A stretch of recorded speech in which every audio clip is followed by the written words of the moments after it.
thing. Recording in progress. So with that, would Assistant Planner Walter Ossell, please present the report? Okay.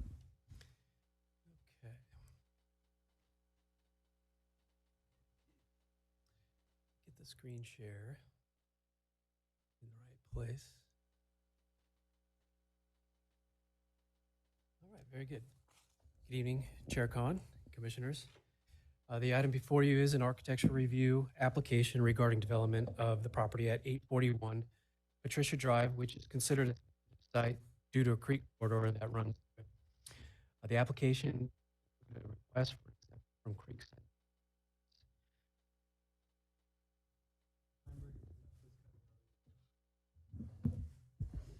Okay. So there is a request with this for an exception from the creek setback requirements, which is normally handled through a director's hearing process, but given the interest shown by comments and inquiries received on the project and the importance of the city's policies for natural protection and natural resources, the director has elected to refer this application to the Planning Commission for consideration and final action. The commission's purview and is to review the overall project for consistency with general plan policies, development standards, and design guidelines, particularly those regarding protection of natural resources, and including the creek setback standards and the 8 required findings that must be made in order to approve an exception to those standards. Property is in the northwest area of the city, west of Highway 1, north of Westmont Drive. It is lot 63 of Farini Heights, which is an 86-lot subdivision approved in 1985. The site is a bit less than 1.5 acres in area, and it is in a flag lot configuration situated behind single-family houses fronting Patricia Court, Patricia Drive, Twinridge Drive, and Twinwidge Drive. It has an access way from Patricia Drive, and it has a creek corridor and a 30-foot wide drainage easement that runs through the property in a southeast direction. This creek is depicted in the general plan and symbolized as a perennial creek with degraded corridor but able to be restored or repaired. And also depicted in the general plan is a generalized wildlife corridor which is drawn as traveling through this area. On the western portion of the site, the applicant proposes to build a 2-story single-family residence. And on the eastern portion of the site, on the other side of the creek channel, a single-story, 850-square-foot accessory dwelling unit is proposed. And here in these photos, you get an idea at the bottom what the appearance is of the western portion of the site. And then at the top is the easterly portion where the ADU is proposed on this side of the property. The primary dwelling includes a garage, utility room, and greenhouse area. Also has a swimming pool and outdoor barbecue area to the east of the building that is oriented internally to the site. And the ADU has a fireplace and outdoor patio amenity with a privacy wall about 5 or 6 feet in height. To connect the primary dwelling to the ADU, it is proposed to install an access bridge across the creek channel to accommodate pedestrians and vehicles and to carry water and electricity utility services across over to the ADU. And as proposed, this bridge is about 12 feet wide and it spans about 55 feet between 2 concrete abutments. The framework there is about 18 inches in depth and sits about 2.5 feet above the ground. It's topped with a steel deck surface. And as shown in these plans, it's the access bridge, the abutments, and the associated pavement, which encroach into the creek setback area. And we will examine that in further detail in a moment. But this is what the subject of the creek setback exception portion of this application is focused on. The general plan sets out several goals and policies for protection and enhancement of creek resources and how they relate to residential development, as summarized on this screen and more fully discussed in section 3.1 of the staff report. These include the preservation or even creation of continuous wildlife habitat including corridors free of human disruption. Residential development is to respect site constraints, with riparian corridors identified as features of particular importance to wildlife. Creek setback standards are also set out in zoning regulations to implement these creek protection policies. As described in these regulations, creek setbacks are intended to protect the natural creek habitat and further the restoration of degraded habitat, especially where continuous riparian habitat corridor can be established. Setbacks apply to all the creeks defined and shown in the open space element, that figure 9 that we looked at earlier. And this property in particular is subject to a 20-foot creek setback. Creek setbacks are usually measured from the top of a creek bank. They can also be measured from the edge of the dominant riparian vegetation associated with the creek bank. And here the creek channel is shallow. It has pretty indistinct banks, and so the setback is measured in this case from the edge of the riparian vegetation. These features are shown here in the plans along with the resulting creek setback. And if it helps for me to kind of point out, the middle portion will show the space between the edges of the riparian vegetation, and then the outside arrows are delineating the 20-foot creek setback that would be drawn on either side of that edge.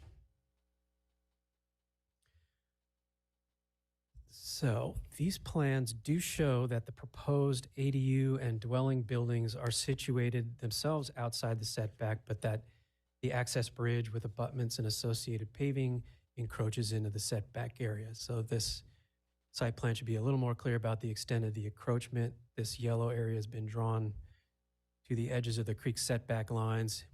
It's perhaps a little wider than the bridge itself, but this is to show the general area of encroachment.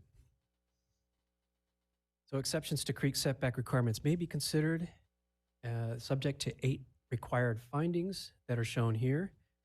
And the creek setback exceptions can only be proved where an applicant provides clear and substantiated evidence that there's no practical way to comply with the setback provisions and that no other feasible alternatives will allow for reasonable use of the site. And on review of the plans and application information, staff did not encounter compelling evidence that either of these circumstances exist. 4 of the findings in particular are not supported by the application record. Starting with finding number 4, this addresses the presence of special circumstances that apply to a site, which don't apply generally to property in the same area, and that which would deprive the property of privileges enjoyed by other properties. And while aspects of this lot do differ from those of typical lots in the area, for example, its larger size and its irregular shape, and of course the presence of the creek running through it, these aspects would constrain development or use of the eastern portion of the lot. However, the western portion of the lot, west of the riparian vegetation line, is the portion that's connected to Patricia Drive, and this portion measures more than 24,000 square feet in area.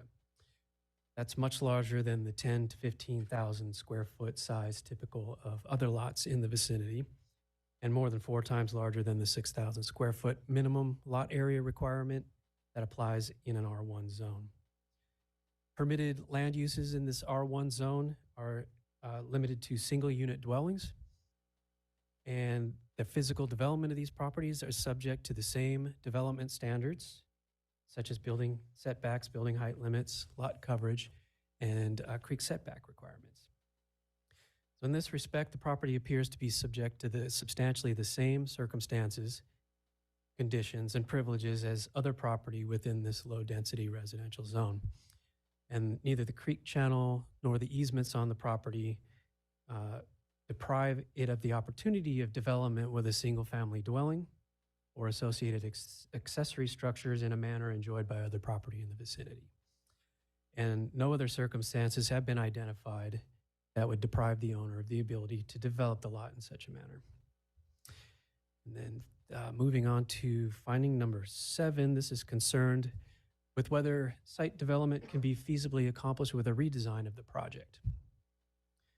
The main elements of this project are the primary residence, the ADU, and the access bridge. And so redesign of this project would most obviously focus on the location of the ADU and the provisions for providing access to it.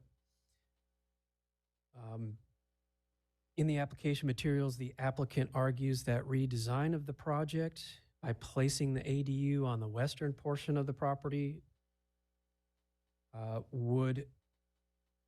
and deleting the access bridge would render the project infeasible, since doing so would result in more site grading disturbance and would affect other sensitive areas of the site. However, beyond this general assertion, no details were provided that demonstrate that additional site grading would be necessary in order to incorporate an ADU onto the western portion of the site. Or that any additional grading would be infeasible, or that identify any other sensitive areas of the site that would be affected by such additional grading. And the application record does not establish that the eastern portion of the site is the only feasible location for this ADU, or that a 12-foot wide vehicle bridge is the only feasible means of providing access to the unit. In the same spirit as that finding number 8 aims to preserve reasonable use of property where a redesign of a project would otherwise deny that. Development of a single-family dwelling and associated accessory structures consistent with applicable development standards would represent reasonable use of this property. And in this case, the applicant contends that limiting access or use of the access, limiting access to or use of the eastern portion of the lot would conflict with state law regarding establishment of ADUs, and that there would be no reasonable use of the eastern portion of the site without an access bridge across the creek. However, staff notes that this finding speaks to reasonable use of the property as a whole and not necessarily with use of individual portions of it, and that California law regarding ADUs intended to facilitate establishment of those units, and it does provide for relaxation of development standards to do so, but only in situations in which those standards preclude the establishment of an ADU. In the end, state law does not mandate that an ADU must be allowed in any or all portions of a site, and in this case, there's no evidence that redesign of the project for consistency with the required creek setback would preclude establishment of an ADU on, for example, the western portion of the property, or that it would deny reasonable use of the entire property as a whole. And then finding number 1 here ties those findings discussed earlier together. Each of those above findings encourage feasible project design where there are no practical feasible. Each of those findings encourage feasible project design, redesign, where there are no practical ways to comply with creek setback standards. This finding further provides that in cases where an exception from a creek setback might be appropriate, that the impacts to riparian habitat must be minimized. Biological resource assessment was prepared for this project by David Wolf Environmental, and it documents the existing site conditions, and it describes it evaluates the potential for significant impacts on biological, wetland, or riparian resources, or adverse effects on rare, threatened, or endangered plant or wildlife species. It describes the creek corridor as supporting arroyo willow thicket habitat with coast live oaks, leaf maple, and planted sycamore, that it can provide habitat for wildlife adapted to urban environments, but acknowledges that other wildlife use is likely limited, being surrounded by urban development, and that the site does not represent any specific migratory or movement corridor for wildlife. There is low potential for special status plant and wildlife species to occur at the site, given the lack of suitable specific habitat conditions for them. Nevertheless, staff notes here that this finding is more broadly concerned with minimization of impacts generally, impacts to riparian habitat and opportunities for use by wildlife that might take advantage of it, including those adapted to the urban environment, whether or not they're considered to be threatened or endangered. And here there's no clear or substantial evidence supporting the findings discussed so far regarding feasibility of project redesign or denial of reasonable use of the property. And so it does not appear that an exception is appropriate in this case, since opportunity likely exists for project redesign.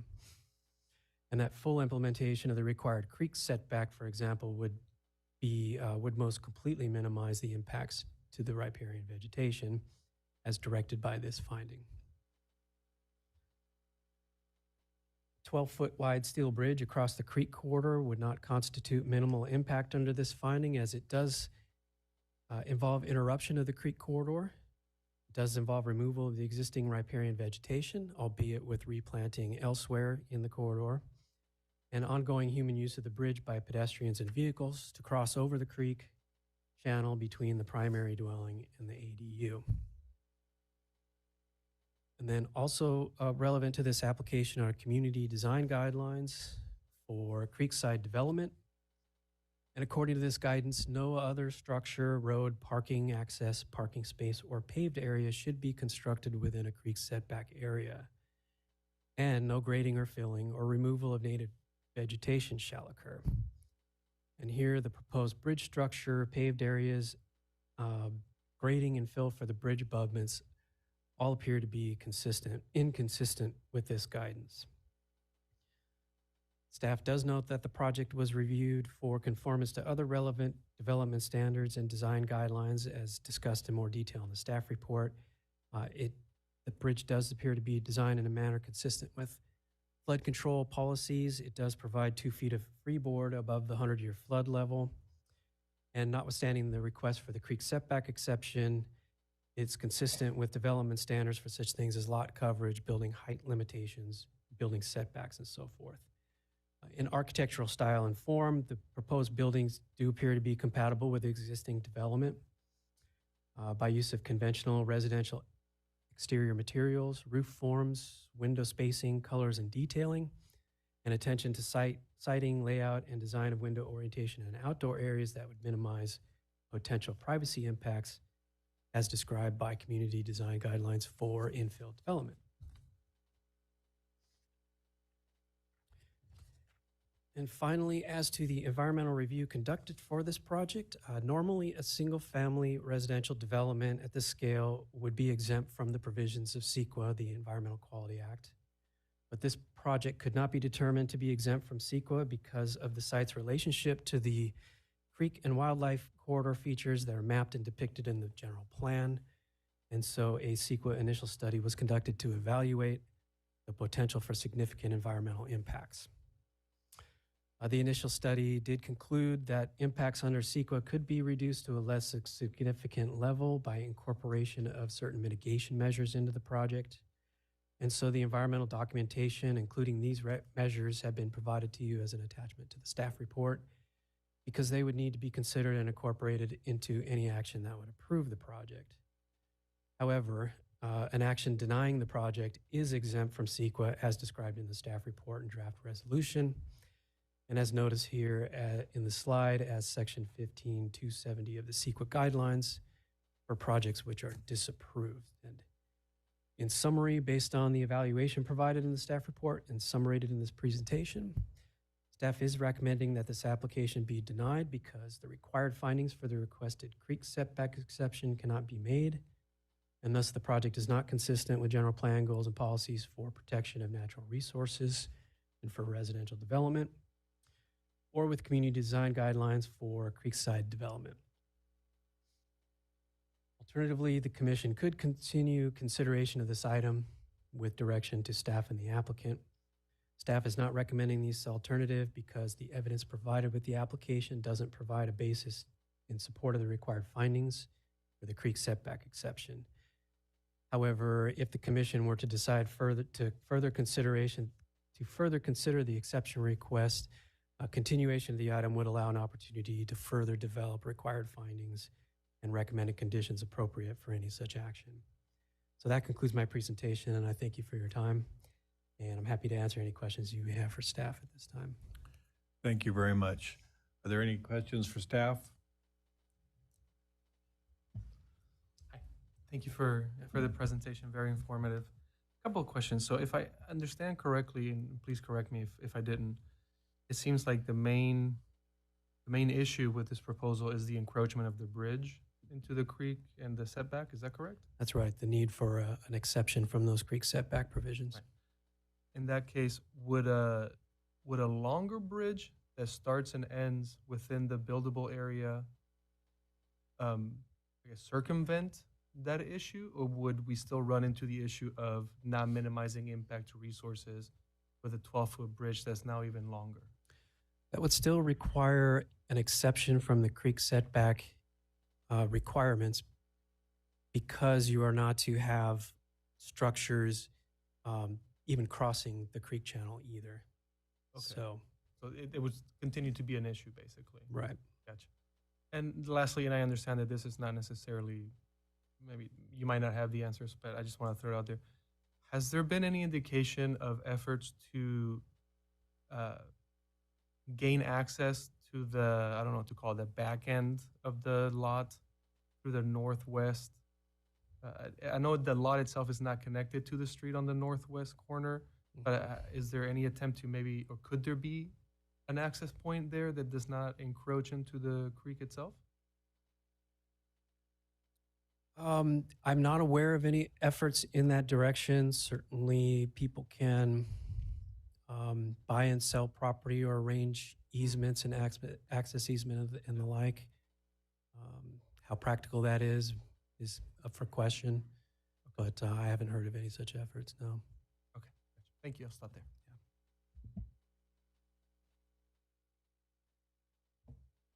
So there's an easement on the northeast side along the property line there. Can you describe that a little bit more and what the purpose of that is? That's and true, How do yes. how's that supposed to be accessed? Yeah, what I did not mention in this presentation is running along this northeasterly edge is a 15-foot sewer easement.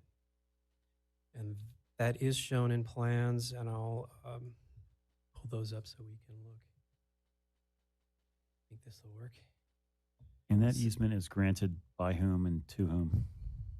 That's a question. I believe in favor of the city for purposes of maintaining and servicing this sewer line that runs through there. Okay, so if there was a need to, there's a buried sewer line in there, and if there was a need to get it at it because of roots or failure or whatever, then somehow we'd have to get in there. And The we'd have city right- does the have city would have access the right to get in at there. this time, yes. How would that actually, does that easement continue into the neighboring property to the north? It does. There is an Okay. easement that continues there that allows the city to All the way up to access Patricia? through that property. Okay, Mhm. okay. And I had just one other question. Yeah. How did that creek do the other week? Well, because the warning said to stay at home, I did not take the opportunity to go look. In speaking with our engineering staff, they believe that this in no way approached a 100-year event. And one of our engineering staff did go out to try to observe today, and I think he observed that there was not much rise in the water level based on pushed down grass. That would be evidence of that. But I don't have specific details about how high, but I think we all presume it was not considerably high at all. Okay, thanks. Can you go back to the exhibit that shows the creek easement and the creek setbacks? I wanted to ask a couple questions on that. I think it was near the beginning. Let me try to dig that up. Yeah, there you go. So we have the easement that was dedicated with the map, and then we have the creek setback, which starts either at the top of bank or at the edge of riparian habitat or vegetation. And then we have an additional 20 feet that goes beyond that. So besides the bridge, are there any improvements to this project inside that last 20-foot creek setback? Like the roadway, the access road, is that in that creek setback also? This portion here of this access way, Yes. yes, Okay, I see it is now. within. Okay. Very good. And there is a site retaining wall that's proposed just at the edge. I do note that Walls are generally permitted within a creek setback under certain conditions. Okay. And then that parking area by the ADU, that's also inside that setback. A little bit of this paved That area. offset, yeah. Mhm. Okay. And then the next question is, how does the city physically get in there if they wanted to work on that sewer line that was just discussed? How would they get to that? I myself don't know the details apart from walking in this general area Right. here and coming into it like that. If it were a need for equipment and that kind of thing, I would need to quiz our Yeah. utility staff about.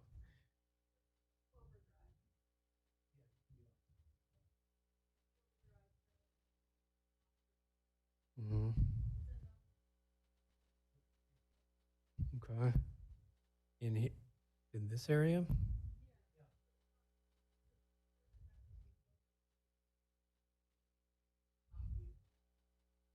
Okay. So that basically is the creek corridor, right?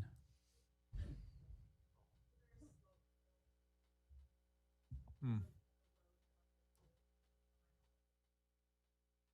Yeah. Oh, here, let's go back up one here. There you go. Oh, Clover.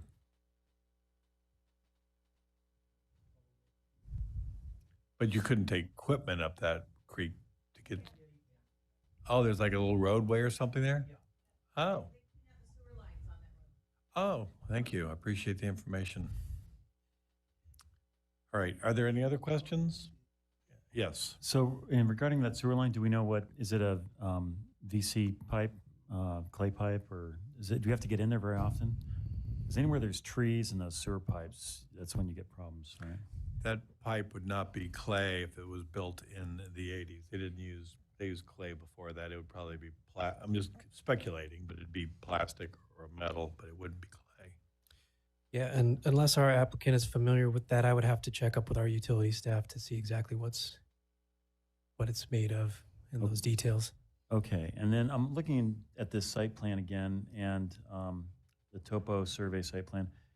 You might have mentioned this, but there's not only is there the creek, but there is the public drainage easement that's 30 feet wide. Right. What's the nature of that? Is that granted in favor of the city as well and to the, from the landowner? Yeah, for purposes of drainage, and that's shown on the tentative map for this subdivision. Okay. Does that imply access to, for equipment or anything else? And does that overlap, how does that overlap with the structures that are proposed, including the road and the retaining wall there? Well, these structures are outside of this easement area, and we do have access to that area for purposes of maintaining the drainage characteristics for it. That's pretty much right along the creek, isn't it? Yes. Okay. And then during the site walk today, there were stakes out there, right? Mhm. And they were marked edge of riparian zone. And so that's the point at which we measure 20 feet back for the setback. That's right. That's the stakes in the ground corresponding to the vegetation line shown in the plans. Okay, so that's that dashed line. Okay, I see that now. And it is okay. the dash line. There's It, a lot of lines on these maps, so that helps. Thanks. it differs from other drawings which had a scalloped vegetation feature. This is where it is measured from, this line depicted here.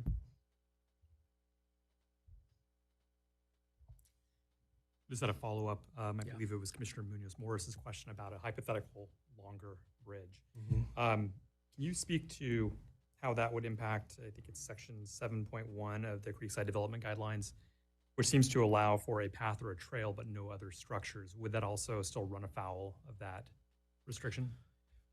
Well, any structure that would cross the creek channel is going to require, is not allowed in the creek setback without exception, without an exception being granted. Zoning regulations, the creek setback provisions do allow for certain things to be in the creek setback, including paths, but not paving. So something that walks the line, if you will, from what is allowed in the creek setback as set out in zoning, would not require the exception to be granted. Right, and that seems to be, that's getting to what I was asking is, the Mhm. language does say path or trail, but if it started and ended even further, that wouldn't necessarily escape that path or trail requirement, or, is that correct? I think a path may be within what is allowed within the creek setback. Okay, but And- once we start paving or building structures, That's right. okay. If it helps, we can pull up zoning regulations and see what it allows in there. You know, I'm not sure I put one down, but I do know where to find it, and I can share that. Let's see, 1770, 30, 15.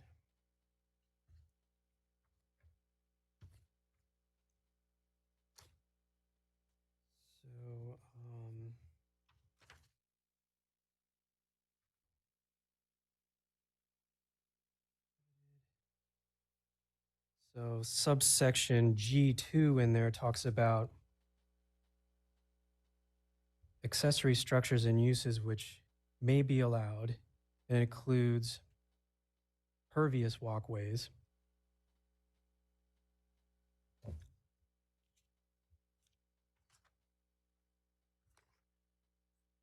so we'll leave it at pervious walkways, patios and pervious walkways. So that's one example of something that is allowed in a creek setback.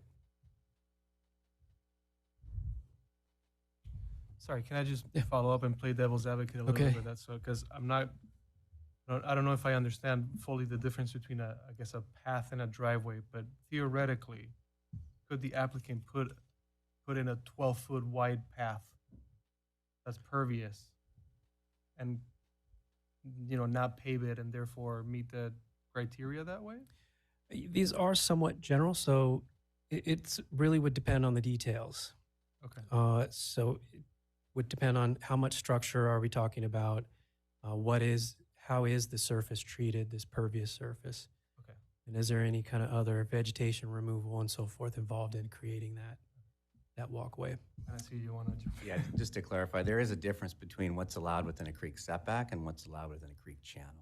Oh, okay. So no, nothing like that would be allowed within the creek channel, only within the creek 20-foot creek setback.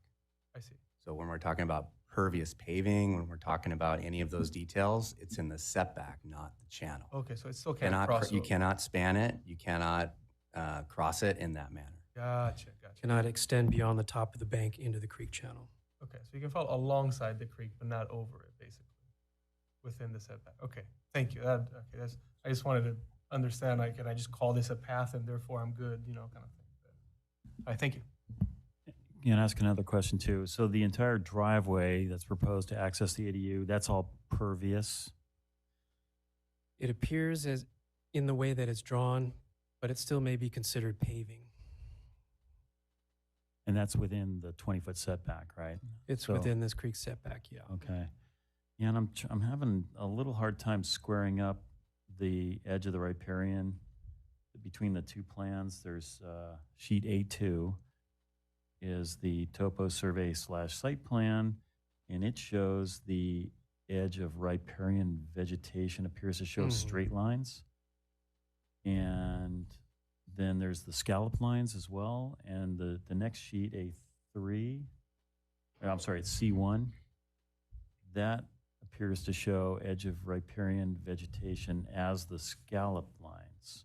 Those are different lines, and they kind of, one bobs and weaves more than the other. So do we know which one's correct? And that's the basis for the 20-foot setback, right? It's this line that we're looking at here, this straight line labeled as surveyed vegetation line.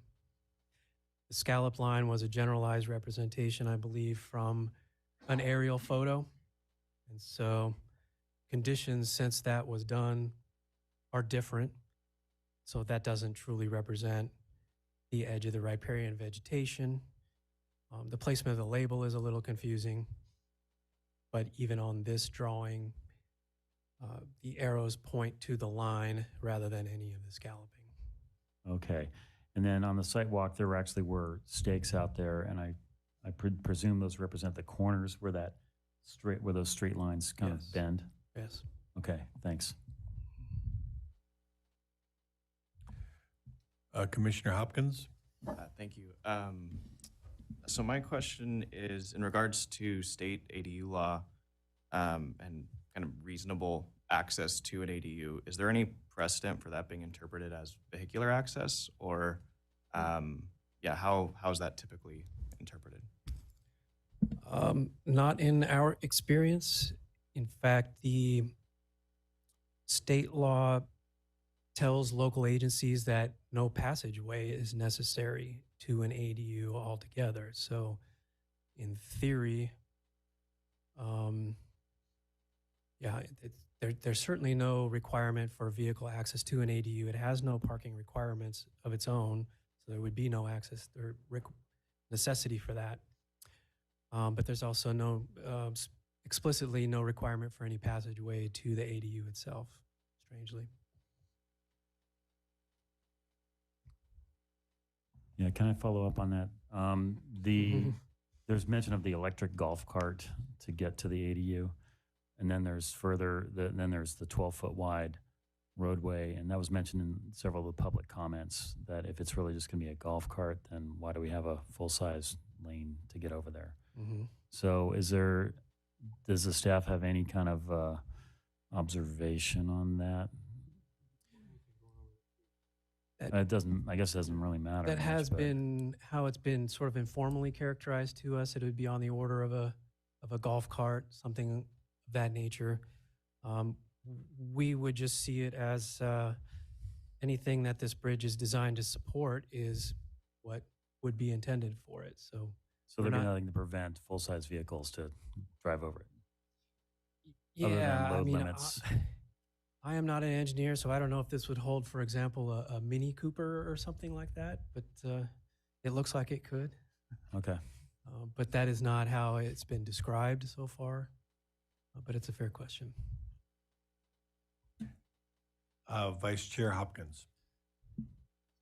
Oh, sorry. Just one more question on sort of vehicular access and standards in relation to accessing the ADU. I'm going to be a little redundant here, but how does access apply in regards to accessibility? Is that required? There's supposed to be so someone can get there if they're, so it's ADA compliant. How does that typically work if someone can't get to it that way? I don't have an answer for that. I'd have to follow up with our building staff and see how that would apply, because that implies that there's no access bridge, and would that be a suitable situation, or how would you be compliant with ADA in that situation? I don't know. Commissioner Houghton. So back to the bridge and access over it. So there's mention in the report of the possibility of either running utilities as part of the bridge, tucked underneath the bridge and within the structure, or trenching that would presumably go underneath that whole riparian area. And I presume those utilities would include electric, sewer, as well as there a lift station that would be connecting to the main house. Or some of this is further down the design road, perhaps. But what do we need to get across there and have the applicants settled on one way or the other as the proposed method? Well, the plans indicate that there's going to be a joint trench, what I believe would be electric and communications, and also water. The sewer is, to my knowledge, tapping into the facilities that are available on the other side of the site without having to cross this creek. As far as the trenching, as part of that environmental review process, one of the mitigation measures calls for carrying it across rather than trenching to be sure to minimize those impacts to this corridor. So we won't be digging into the ground for that. We'll carry it over the bridge in the case that a bridge was constructed there. Okay, so the plan is sewer would go right into the sewer line that's right behind the ADU. That's underneath that easement, right? Is that the idea? Yes. Okay. Might be a good time now to move to kind of an applicant presentation. And if I think the majority of the commission is looking at a support for this request, we can talk about those details at that time. But I think we need to kind of move the meeting along a little bit here. If I could, one quick final question. That'd be fine. I promise it's the final one. As far as, because thank you for city staff for clarifying the difference between the kind of the setback and the channel itself. As far as the guidelines, policies that we have in place for structures within creek channels, how long have those been, and I don't need a specific date, but have they been in place for quite a while, or are they fairly new? Do you My know? understanding is those came in around 1986. And they haven't really changed since, or my very little update? Not substantially, that's right. Great, thank you. Okay, with that, let's end staff's questions and move on to the applicant presentation. Please keep your presentation limited to 10 minutes. Thank you.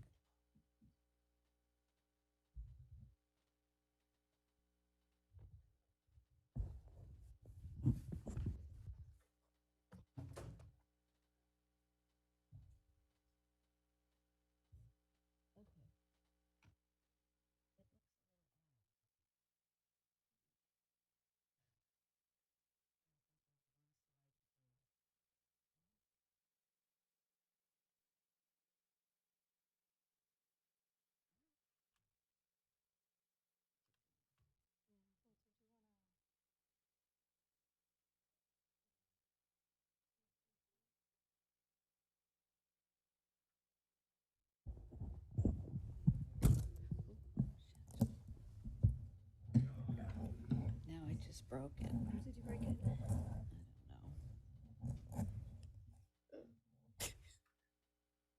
Well, it's really awkward.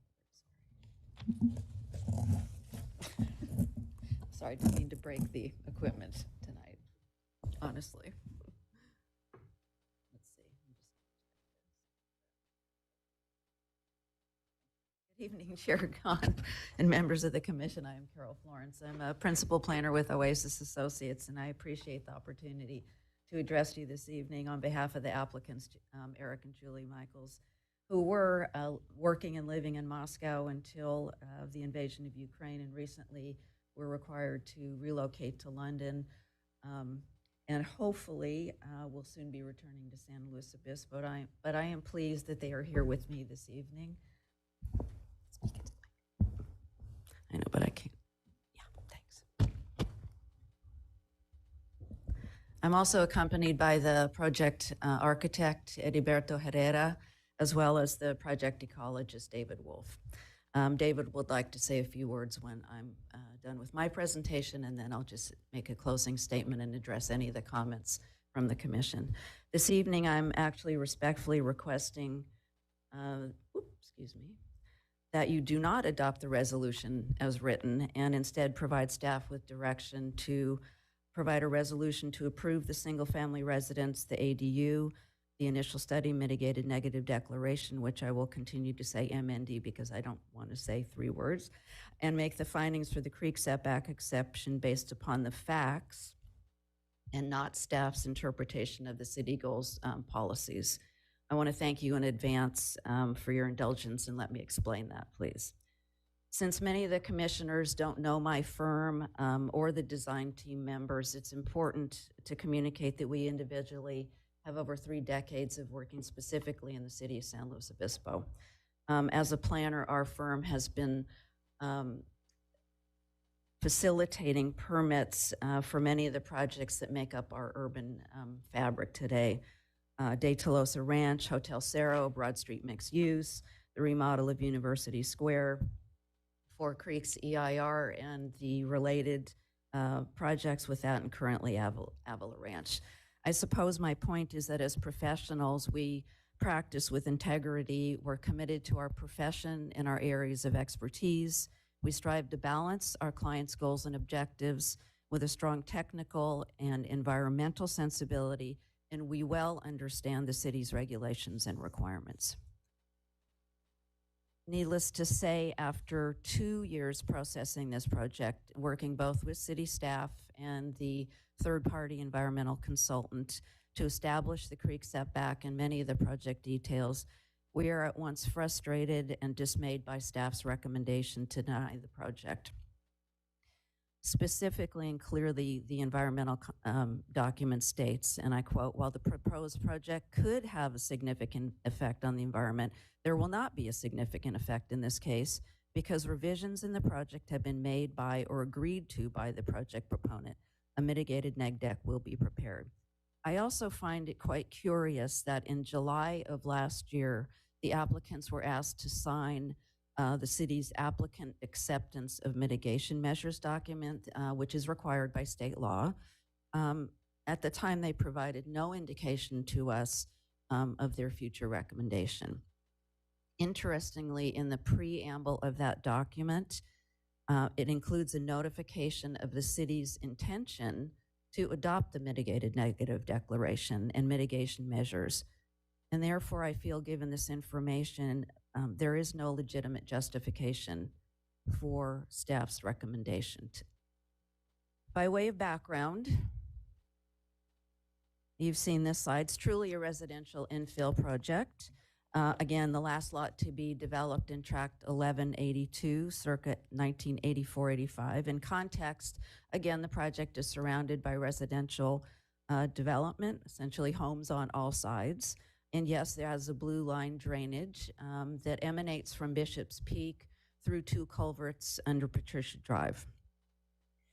Certainly, protection of the riparian corridor is part and parcel to our design approach.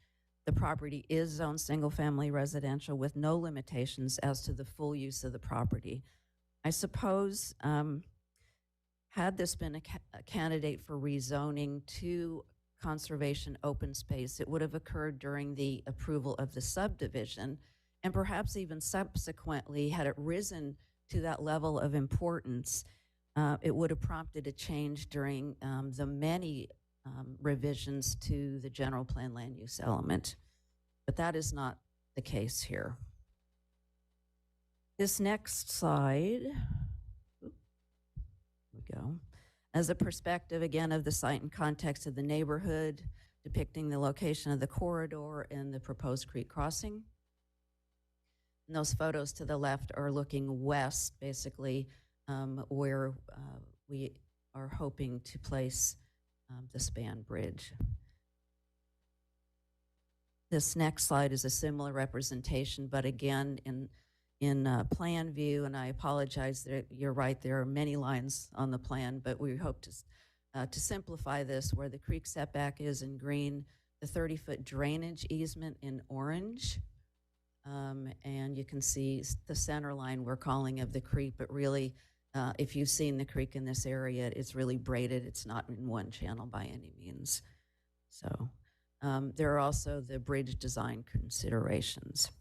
So staff has accurately represented the facts surrounding the single-family residence and the ADU, which are both compliant with municipal code and the standards. Given that the residence and the ADU are in conformance, that leaves compliance with the noted goals and policies of the land use and conservation open space element, which really have regard to the environment and the findings for the creek setback exception, in this case, obviously, for authorization of the bridge. Staff represents your decision regarding the creek setback exception as a policy decision, which I would offer in the broad sense is absolutely correct. But your decision must also be based upon a site-specific, project-specific analysis, and therefore founded on and influenced by the environmental aspects related to the protection of our creeks. With that said, I'm going to quickly focus on the 4 findings. Oops, let's go back. Let's start with minimizing impacts. Again, as required, there was a biological resource assessment prepared that was analyzed for the full suite of plant and animal life in the corridor. This report was then reviewed by the third-party consultant, retained by the city and paid for by the applicant, and translated into the ISMND. You'll note in the MND, as well as in the responses to public comment on the MND, and those were the tables that you found as part of your staff report. And I will just quote, "No significant and unavoidable impacts were identified in the ISMND. The potential impacts of the project, including the creek crossing on the riparian and wildlife corridor areas, were evaluated in Section 4, Biological Resources of the initial study. The analysis concluded the potential impacts could be reduced to less than significant with implementation of the identified mitigation measures. I believe, therefore, this finding can be made. With regards to special circumstances, I would offer that the site in and of itself is a special circumstance, given that there is no other property within the subdivision that is this oddly configured, contains as-built topography that really was created because of the construction of the subdivision improvements. And I do want to acknowledge the two commissioners that came out and looked at the site, because it is very different when you see it in person versus, again, looking at lines on a plan. So I appreciate that. It's also bisected by the riparian feature, which in most cases, if not all cases, the riparian corridor on these other lots is either coterminous with the front or rear property line. So again, as such, access to what is a good 1/3 of the property requires access across the creek. Therefore, based upon these special circumstances, I believe that you can make this finding as well. Regarding the feasibility of, excuse me, whoops, sorry, it's a very, there we go, feasibility of development. There are no limitations regarding the use of the property on both sides outside of the setback. And I suppose regardless of the development on the east side of the creek, could be an ADU, could be a lanai, could be an overhead structure, vegetable gardens. Legitimate access is at once a safety concern for emergency and allows for access in the least impactful way to the corridor. This critical access will allow full use of the applicant's property with a design that suits their family's lifestyle. Again, I would like to step back and consider the issue, and I would beg your indulgence to be able to complete this, but I think that's only a 4-minute warning. Again, I'd like to step back and consider that the issue isn't the single-family residence or the ADU, but the bridge, and that the development of the single-family residence and the ADU can't be feasibly developed without proper access. Again, I believe that you can make that finding. Regarding reasonable use, clearly staff, I think, is making a value judgment regarding this aspect, and I would argue that this isn't really the standard by which this should be reviewed. I've described the special circumstances surrounding the property and the fact that there's no way to utilize the full property without crossing the corridor. So one supposes that staff is recommending to walk across something like, I guess, an Arizona crossing, but over time, that will potentially cause significantly more damage than the one-time construction of a bridge and maintenance of it. I know that the applicants, when they purchased the property, had reasonable expectations, even respecting the corridor, that they would be able to make use of their property in a manner consistent with the residential use of the area. Again, such use, authorized by state law, is the ADU. So the failure to approve the bridge allowing such use, particularly when the alternative to the bridge creates more riparian damage, seems to be aimed solely at prohibiting the applicant from making full use of their property and rendering 1/3 of the property less than valueless. Clearly, this finding can be made as it will enable the reasonable use of the applicant's property.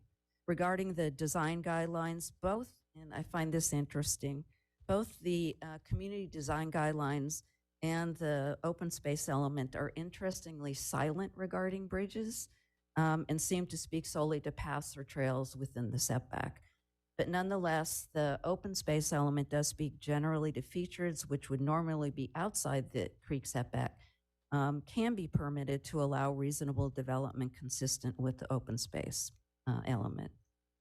So I suppose if you, given the language of the regulations, one could assume that no bridges are allowed in the city, but we know that certainly that's not the case, as bridges over creeks time and time again have been approved in the city.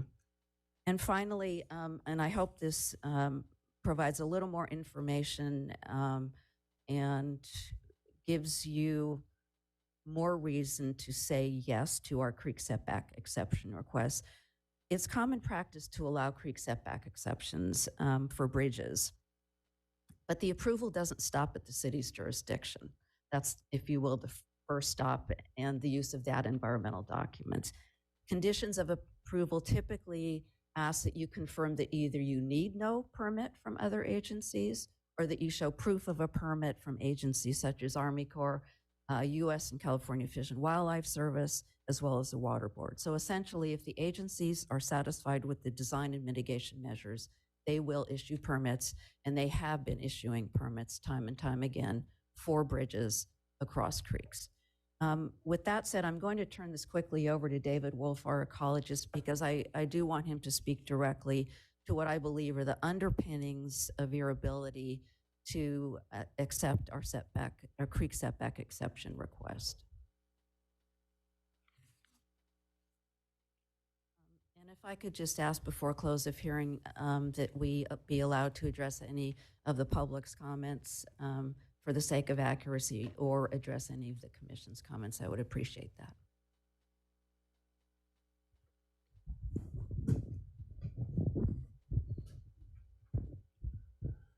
Chair Khan, Commissioners, my name is David Wolf with David Wolf Environmental.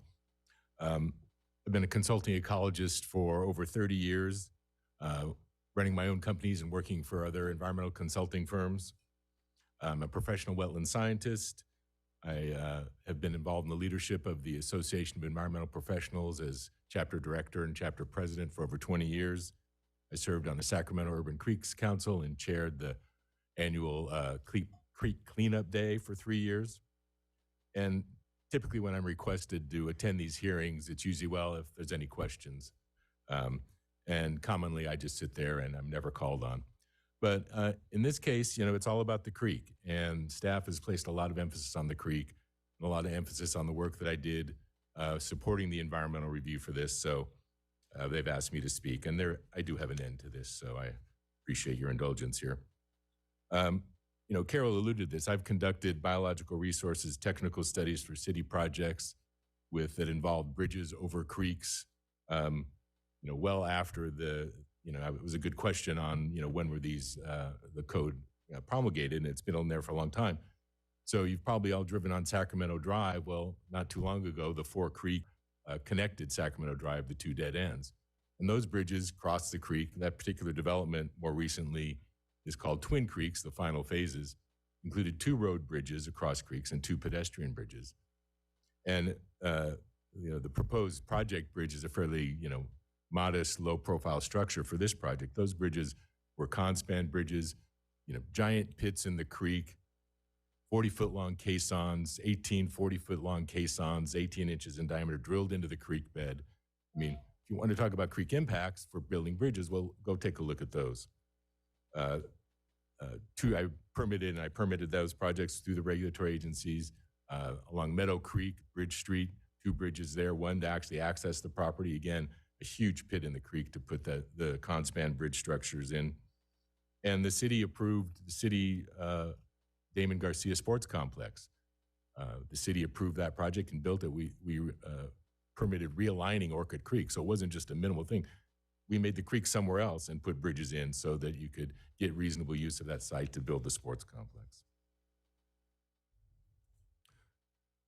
So bridges aren't new to the city of San Luis Obispo, bridges over creeks.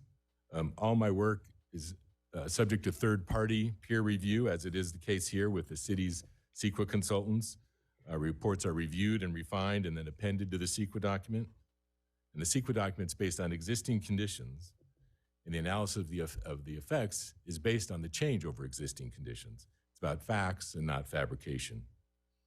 As the case for Patricia Drive project, supported by substantial evidence in the record, all potentially significant impacts are mitigated to a less than significant level across all technical disciplines, not just biological resources.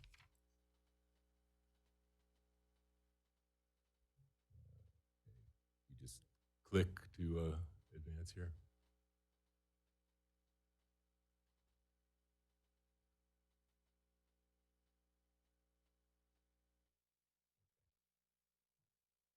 Oh, no, that's right. No, this is good.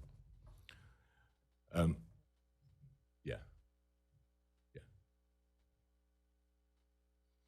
The staff report findings are very broad in their interpretation of CEQA. They state that CEQA needs to be this grand view of something, and but we participated in 3 site visits with city staff, including the city's biologist, to arrive at the findings in the mitigated neg deck. We went out with the city. We described the bridge location. We described how we looked at kind of the spot where it was more open, where a nice low profile crossing would work nicely, minimize the impacts on the creek. We defined and surveyed the edge of riparian that was discussed earlier.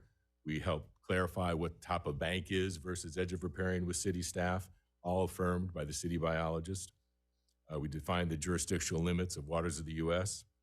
And not once was there any indication from staff that there'd be project denial because of the bridge, because we've been talking about the bridge since 2021. CEQA requires a site-specific analysis as is provided in the MND, and not kind of an overreaching generic view of concept of biological resources. We provided a local and regional context that's established in the MND and in the supporting biology reports, showing that the creek corridor,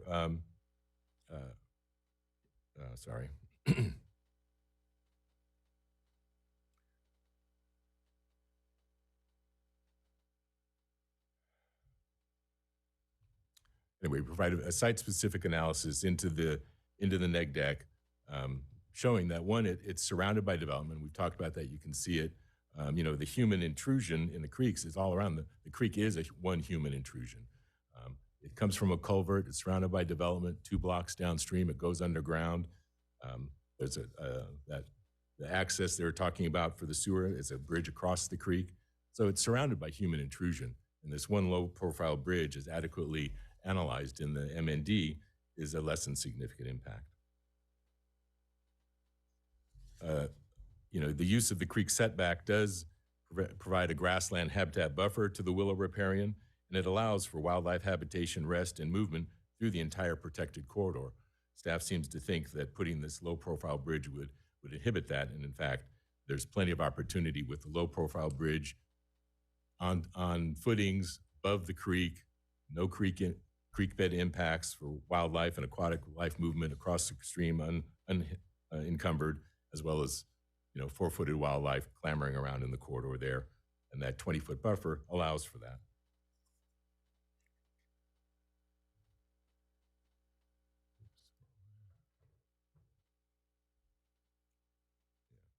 Okay, I kind of already covered this. No, I'm on target here.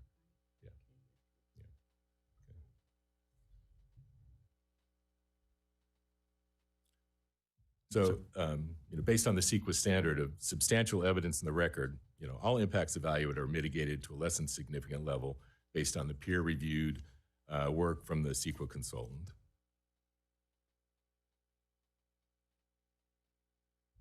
Sorry, Mr. Chair, can we just do a time check? I think we're at about 20 minutes. I'm almost okay. Yeah, I'm almost done. Thank you. Okay. Again, so let's just talk about the bridge. The placement and the span design minimize impacts. The footings are above the 100-year elevation. There's no fill in the creek bed. There's riparian enhancement plantings for compensatory mitigation. It provides reasonable use of the east side without the bridge. Once the site's occupied, there could be a footpath or equipment path through the creek bottom with seasonal access restrictions during the wet season that would be more impactful than a low-profile span bridge. And the staff's policy interpretations of findings are just not consistent with the less than significant impacts determination by the CEQA's city document, the city's CEQA document. So I'd be happy to answer any questions at any time. So Thank you very much. Are there any questions of either the applicant's presentations? Yes. Can I ask maybe 2 quick questions? First one, thank you for the presentation, both of you. You mentioned earlier on that you've worked with other bridges approved over creeks. Could you maybe talk about how many of those bridges are similar to this one in the sense that they're within a private lot connecting one portion of the lot to the other one privately, whether, not providing access to that lot necessarily, but just access to a portion of it, right? Do you have any examples similar to this one? I don't. The examples I gave were part of subdivision developments, much larger projects, connecting areas between creeks for access to, bigger projects. Okay. I guess my second and final question is maybe for either one of you, but what's preventing you from placing the ADU on the western portion of the site? I'll leave that up to Carol.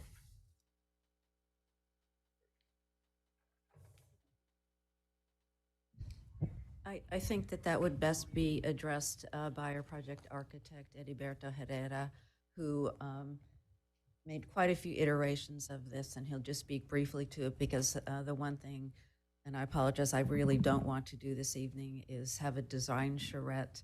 But I'm certainly open to explaining the analysis and the design that you have before you, and then discussing if there are options regarding that. But Mr. Herrera. Thank you, Carol. Good evening, commissioners. My name is Heriberto Herrera, Eddie Herrera.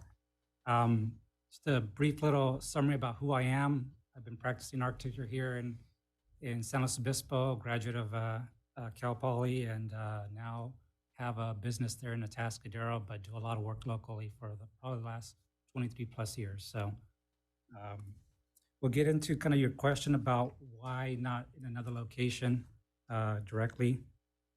Really, some of you have actually walked the site.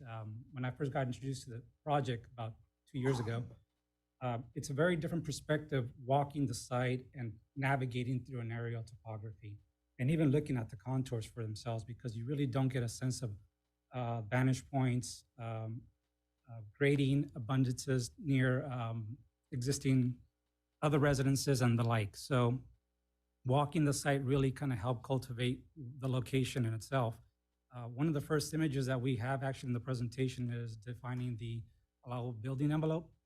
And when you start carving out, what is remaining, that's a buildable site, you clearly start to see there's two distinct locations. It's the western portion of the site, the eastern portion of the site. But then as you start walking it, you start seeing that a big part of the site has it's been a man-made fill. So there's about a 13-foot elevation differential between the eastern portion and the western portion. And it's very clear, at least it was clear to us in the design approach and kind of the way we feel, when we start thinking about accessory dwelling units, they're accessory to the main residence. In most of the situations, when there's an ability to kind of detach them from the main residence, you do that. And it's in the manner of what you do that it kind of starts providing some consistencies with the mass, the bulk, the scale of the design. We'd have a different design pattern if we kind of chose to attach the ADU with the current residence or build it on the second floor. All of those policies are enacted for us to kind of utilize on tighter sites, and you see that all around San Luis Obispo. I've been doing a lot of those, but this is a unique site in itself, and I think we can all recognize that it's got some constraints, but with constraints there's opportunities, and one of the opportunities was, really demonstrating a way of how can we best conceal the appearance of the ADU so that it's a secondary use element to the main residence. And by default, while the accessory dwelling unit laws do allow for long-term rental opportunity, I don't think that that's in our client's interest to do. This is a space for their family to come and visit, to come and use. So it's the way I see it. It's intended to be used by the family, and therefore, while it's defined as a secondary dwelling, it's really part of the home. And so, our approach is just to really try to figure out how to maximize, minimize the intensity of the height. You start bringing that on the west side, you add another story and a half in height to that building structure. And one of the first things we want to do is not only listen to our clients' needs, but as an architect practicing design here in this city, we're also looking at what other needs are happening with all the other end users around the property, and that's the community that's behind me. The community behind me, I recognize that there's private yards, that there's grading concerns, that there's access rights, there's noise, sound, attenuation that needs to be held. So we need to be conscious of that as well too. When you start looking at the site, it really pretty much lended itself to that's the location that it needs to be. You start adding it to that lower part of the hill, backed up against already a 4-foot continuous CMU wall, concealed by the riparian vegetation. Nowhere around the public right of way can it be seen. Felt that that was the right move to make right there. And I think in the context of everything else with the built slope on the western side, the 2-to-1 existing slope, the ability to the need to try to minimize the grading impacts of the site by not adding more building footprint on that side. Those are the reasons why. And it's a long-winded answer, but there's a lot that goes to it. It's not just, let's pick a point here. So I hope that answered your question. Yes, thank you. Any other questions? Deputy Clerk, could we please start public comment? Yes, thank you, Chair. I'll call off the first 3 names. We have Reverend Edward Holterhoff, and then Elizabeth, followed by Victoria Frydenlund.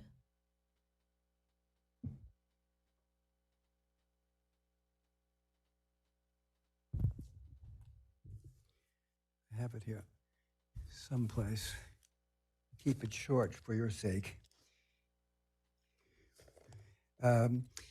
Firstly, I would want to commend the members of this board for their significant contribution to the community.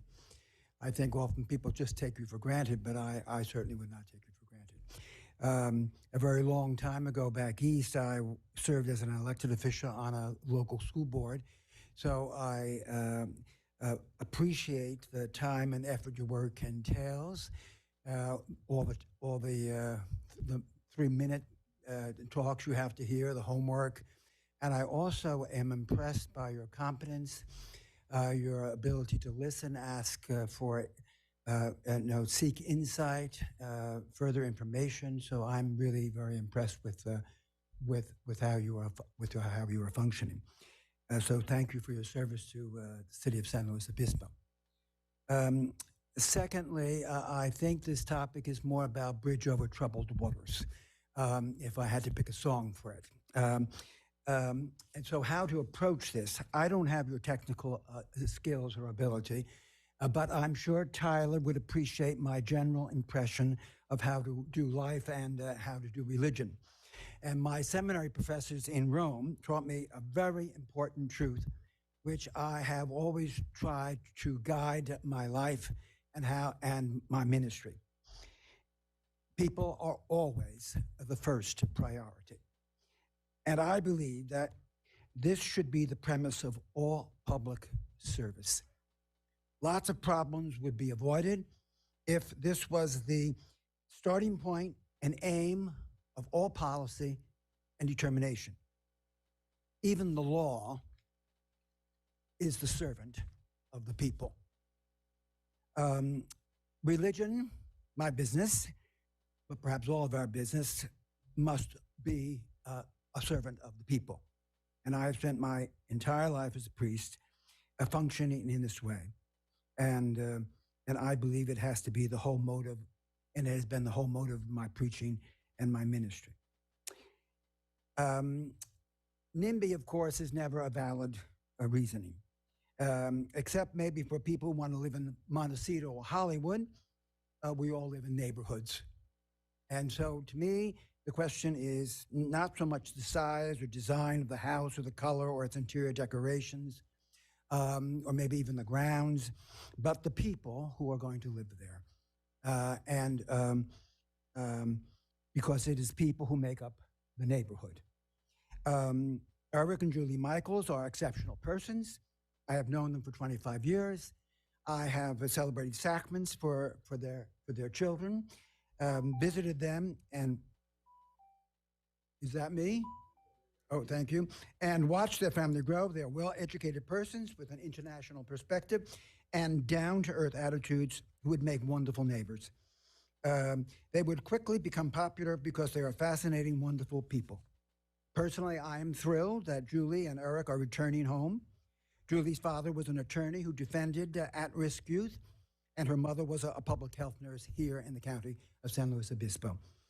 Both were members of St. Timothy's Parish in Morro Bay.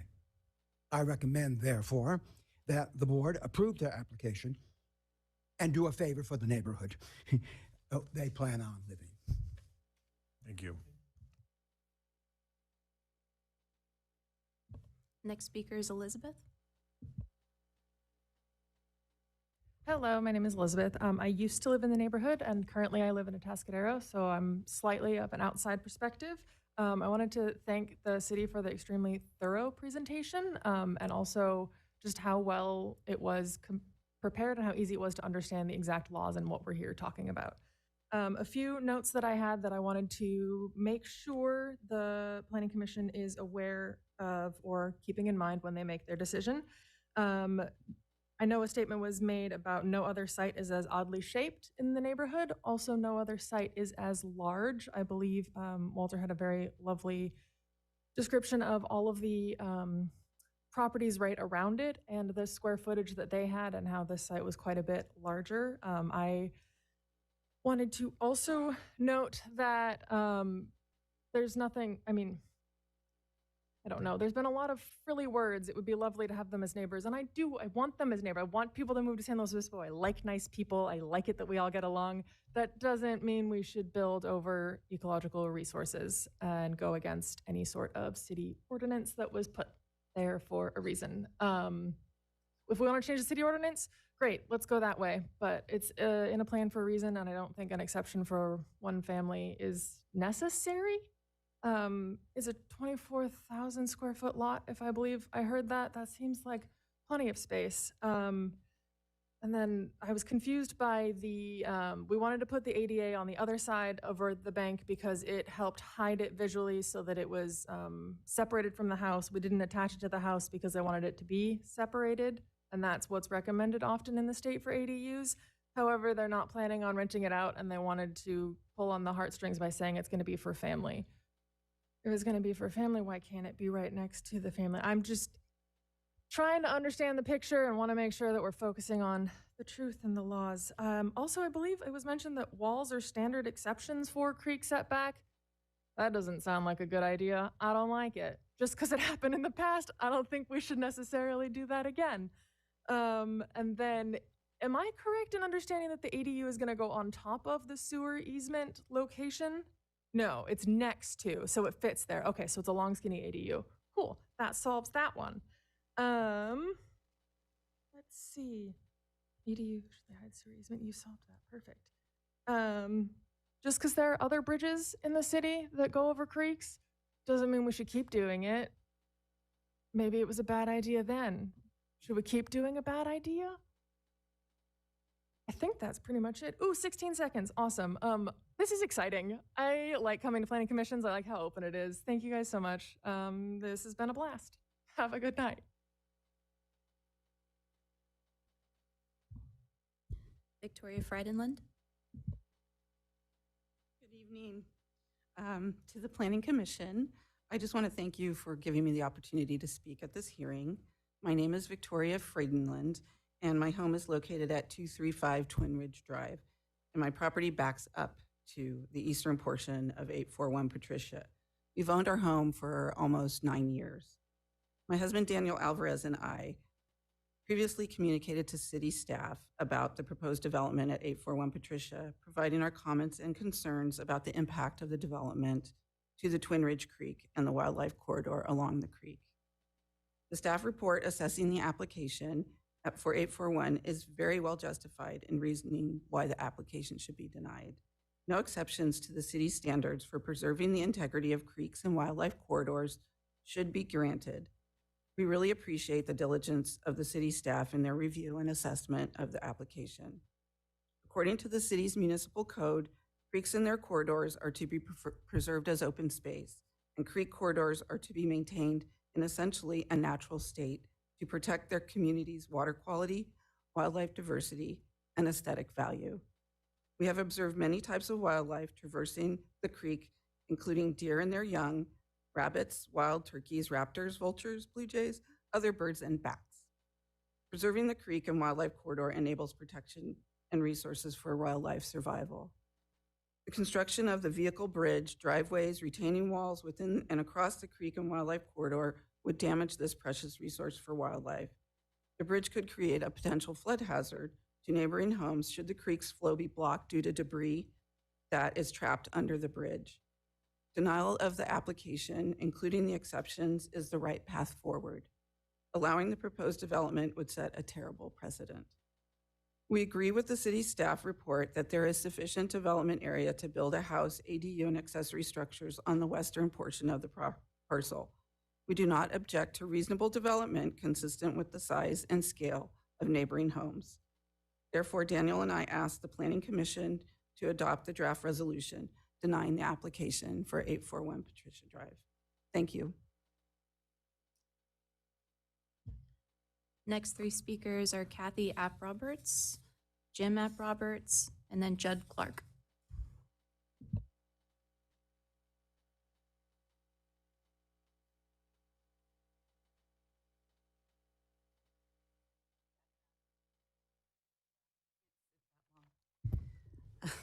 It's not a laughing matter. I'm Kathy App-Roberts. My husband and I live at 251 Twin Ridge, where we have been neighbors to the subject property since 2009. And I'm here in support of the staff recommendation to deny the proposed creek setback exception. We've been following the review process for the proposed residence ADU and the creek setback exception for this project since it began in early 2021.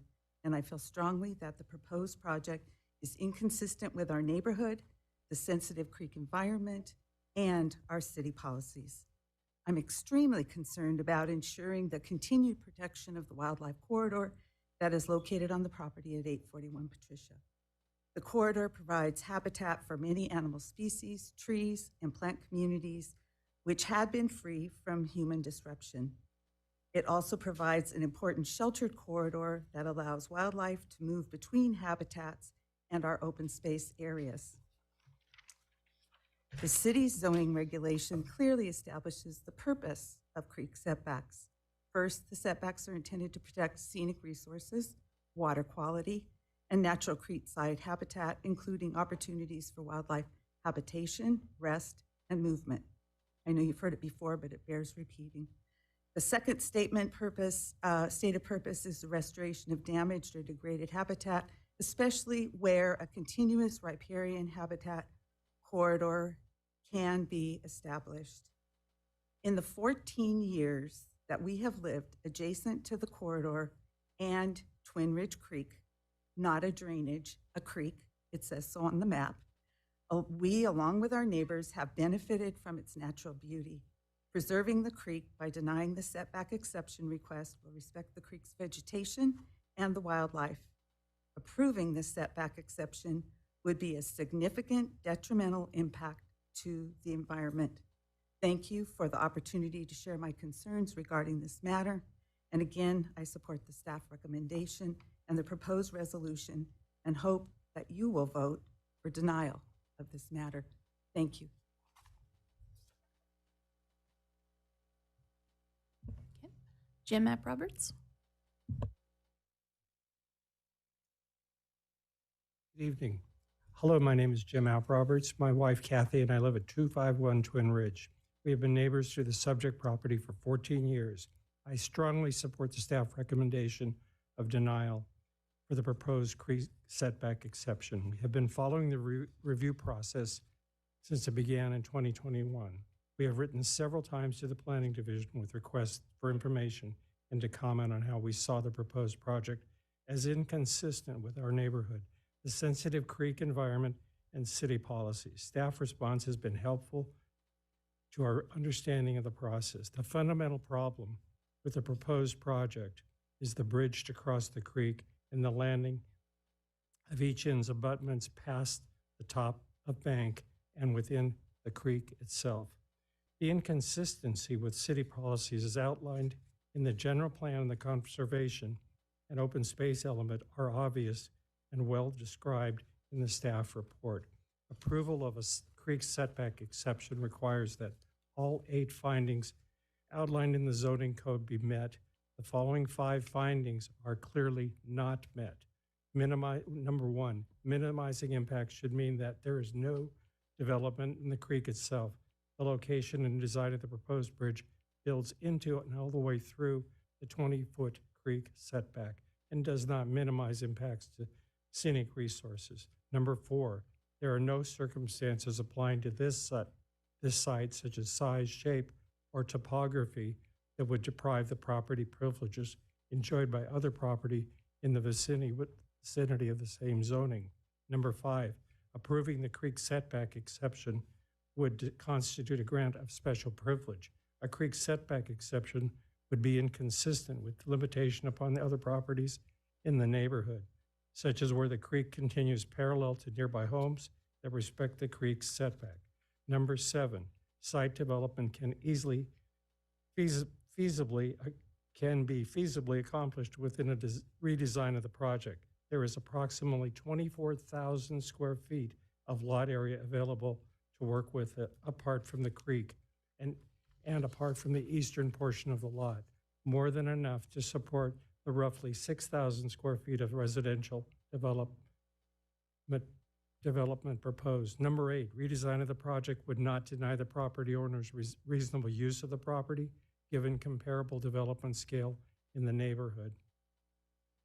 Thank you for your consideration of this matter, and again, I support the staff recommendation and the proposed resolution and hope that you will vote for denial of this project.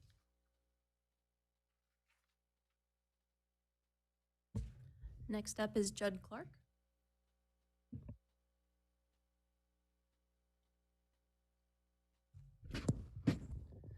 Hi, my name is Judd Clark, and my wife and I, Nara, we live at 221 Twin Ridge Drive, and we butt right up to the proposed project that will definitely impact our property.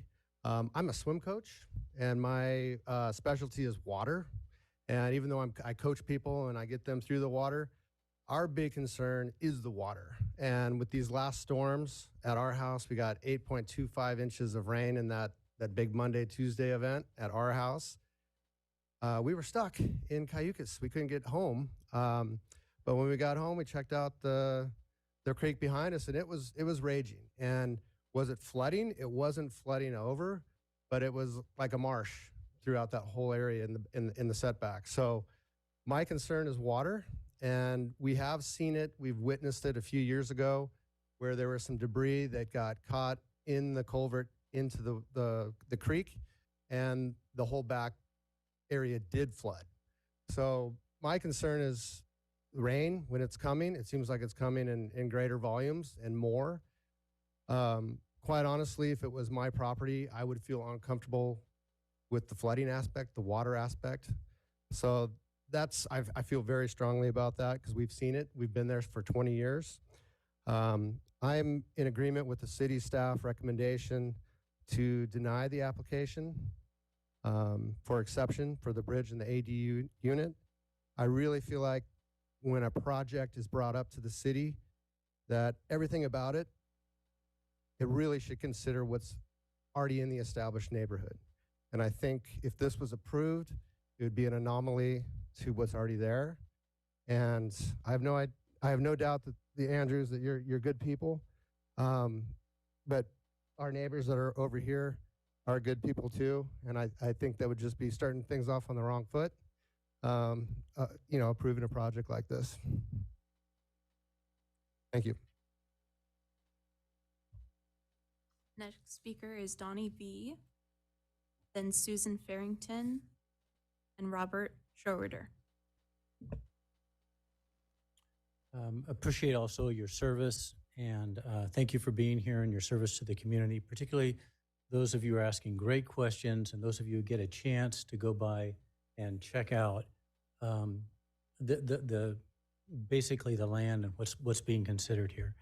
If I'm right by the R1, I'm at 248 Patricia Court, and have been there for around 20 years.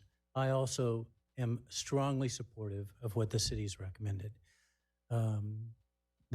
What's been stated is, and I like the idea of reasonable use. So basically, I think this is what we're debating here. What would be reasonable for this situation? It's been stated we want to maximize and fully use the land. And actually, that's part of the problem. Maximizing and fully using. If you look at the corridor, it's beautiful. And if you get a chance, you can sense the ambiance of the community and the integrity of the community. If you look at the structure, actually the height of this structure, it's huge given the other structures. Look at how many houses are 2-story and what they're recommending here. My pool is right by where that dotted line is. I'm concerned about engineering and soil law or what the integrity of the soil. So I guess in essence, I am thankful for the opportunity to speak. I think reasonable land usage is wise, but also, forgive me, maybe he didn't mean it this way, but it seemingly a threat. If you deny us, then we will build more on the structure. It's like, really? I mean, if I understood him correctly, perhaps I didn't. Forgive me if I didn't. I'm also graduated from Cal Poly probably long before you did. But it's like, well, if we can't do this, then we will opt to do that. And your question was great. When have they done this over private residences before? I wish I could convey the ambiance and the beauty of this community that we've grown, how many of us have had children and grandchildren in? And so I appreciate your considering that. And I appreciate the recommendations of the city. And I strongly recommend your considerations of what the city has suggested in this matter. Thank you.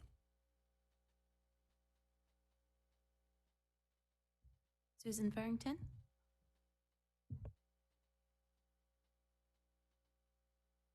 Hello, I'm Susan, and is there any way to point at that picture? You have a mouse? I'd like to start at the crossroads of Marisol and Pasatiempo. There we go. Okay.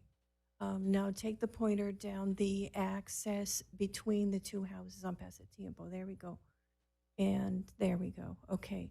Now, just before you get to the creek is where the road is that the sewer company uses to clear the sewers, and go northwest there. Okay. Now cross to the left just inside the yellow dotted line at that corner, right? This side of the creek, right just at the corner. So south, there we go. Now go along the dotted line. Fine.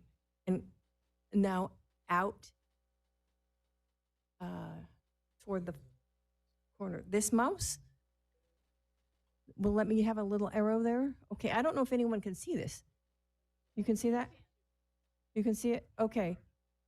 Okay, good. So I was able to trace fresh deer prints through this right-of-way and down across the back of this property, along the creek, and right at this corner, switch to this side of the creek and go along. And then there were definite marks where the deer jumped across right at this bend here, and came and back and forth, and then ended up on this side of the riparian area. And I know, because I walk in this neighborhood and live in this neighborhood, that if a deer were coming this way, they would need to come from here. And if we were to cross the Patricia from here, we would go to a valley between houses that would go directly to Bishop's Peak. And now I don't know where my arrow, there we go. Okay. So we would be crossing here and following this creek that's a very deep valley and take the deer up into the hills. And what I know from my own experience is that when I sit down next to the creek over where this access road is and just wait and sit there, if you go near to sunset or so in the summertime, the deer come down. And you got to be really quiet or scare them away. But they come into this area and they figure this area is home. I can see in my own house, I'm finished with the pointer, they eat the leaves off the bottom of the trees in my yard.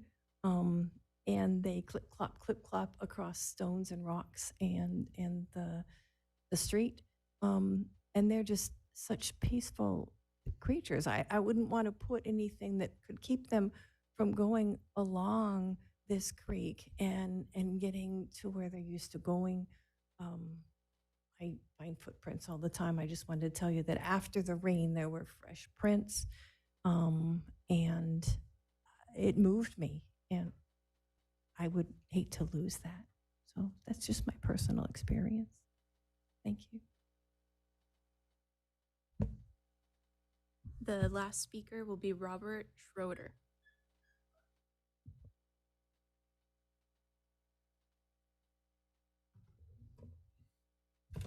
Well, hello, Planning Commission. Thank you for allowing us this opportunity to speak. I live along the creek. I live farther downstream at 617 Jeffrey Drive. My backyard is actually where the creek daylights after it goes underground, crossing over some of those, the street of that residential area. And I'll just speak to real quickly, I won't talk about all the footprints, but I will speak very quickly about the wildlife use of this corridor. It's a special area, and there is quite a bit of wildlife that does utilize this corridor. There's obviously urban influence. There's homes. There's obviously mowing that's gone on, extensive mowing on that property. But the riparian corridor itself is very healthy. There's very well established arroyo willow. There's quite a few species of organisms that utilize that corridor. I think if some studies would have been done to actually capture that element, you would see the extensive use of that resource. And so one thing that's happening, I teach environmental biology. I'm an instructor at both Cuesta College and Cal Poly, and I have a PhD in conservation ecology. And so one of the things I want to impress upon you is the importance of habitats just like this. This riparian habitat is special. There aren't other riparian areas in this neighborhood, in this area, that do connect Bishop's Peak to other areas. And although there are culverts, there are obstructions, wildlife do use this area extensively. And this exception that's being asked for here, we build bridges over creeks in the city, and it provides some sort of public benefit to the community. In this particular instance, it provides a benefit to a single homeowner. And so we're willing to sacrifice this incredible piece of land with this very intact riparian forest if we choose to allow this exception. And it just doesn't make any sense. In today's day and age, degradation is all around us. Human impact is there. And whether or not you are pro-development or not, it doesn't really change the fact that we can accommodate and make some allowances and protections for areas that do connect our wildlife areas. If you look around, some might argue that there's tons of trees, there's lots of open space, but there isn't much connection between those spaces. And that's a critical piece of this whole element. If you don't connect your wildlife habitats, and if you don't allow the wildlife to actually migrate, that puts significant constraints on their ability. We heard that there's going to be a wall and other structures and a home and a bridge, and that the wildlife can navigate it, right? A mountain lion's gonna just go underneath this bridge and it's gonna be just fine. But the reality is further encroachment and further development will restrict wildlife use. And that's not what the city rules and regulations and zoning is all about. This area is set aside as a creek, and we should allow it to continue to be that creek with the least amount of impact and alteration as possible, because we can, and it's the right thing to do. So thank you for your time. I appreciate you listening to everyone, and I just hope that, that you adopt the city resolution and deny this request. Thank you. That's it for public comment. Any other public comment at all? Thank you very much.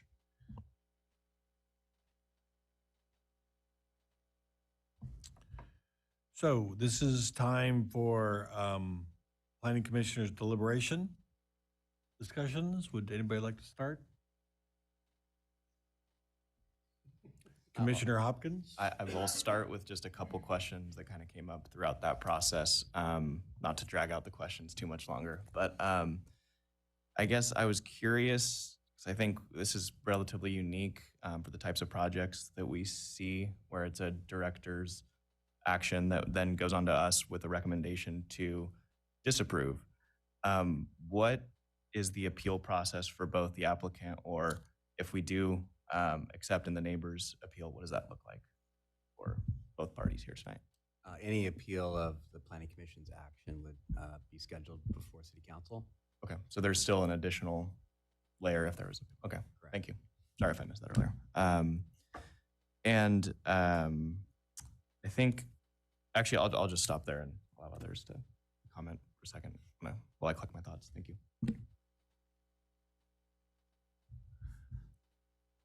You did is you press the button first.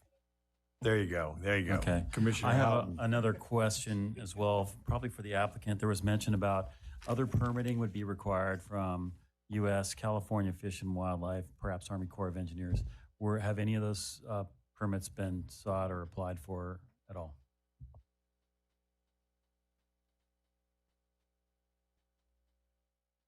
There we go. Thank you.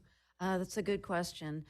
Typically, those agency permits are applied for when you have an environmental document. So we would carry the initial study mitigated negative declaration, if approved, and use that as the basis for making our application to the other agencies.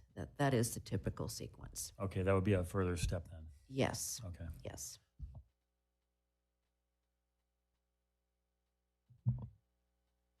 Any other questions or comments? Yeah, I'll throw in one more.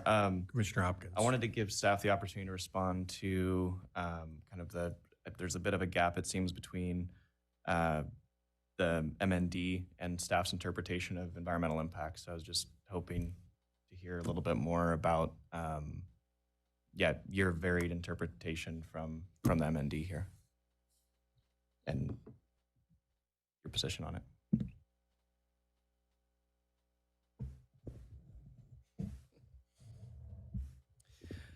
Well, as you saw, the staff recommendation and the findings that it was based on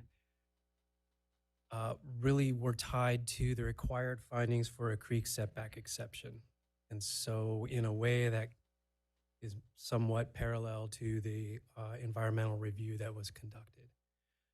So those 4 findings, one of them did talk about minimizing impacts, and the other 3 were really focused on whether a creek setback was appropriate given the ability to have a feasible project redesign, which really doesn't come under the purview of CEQA. So we did learn from the initial study what the types of impacts or significance could be expected, again, under CEQA, and that there were mitigation measures to make those less than significant. But that didn't answer the question about making the required findings for the creek setback that comes from the city's zoning regulations. So we laid out the case that those were just not supported by the evidence that was included with the application itself.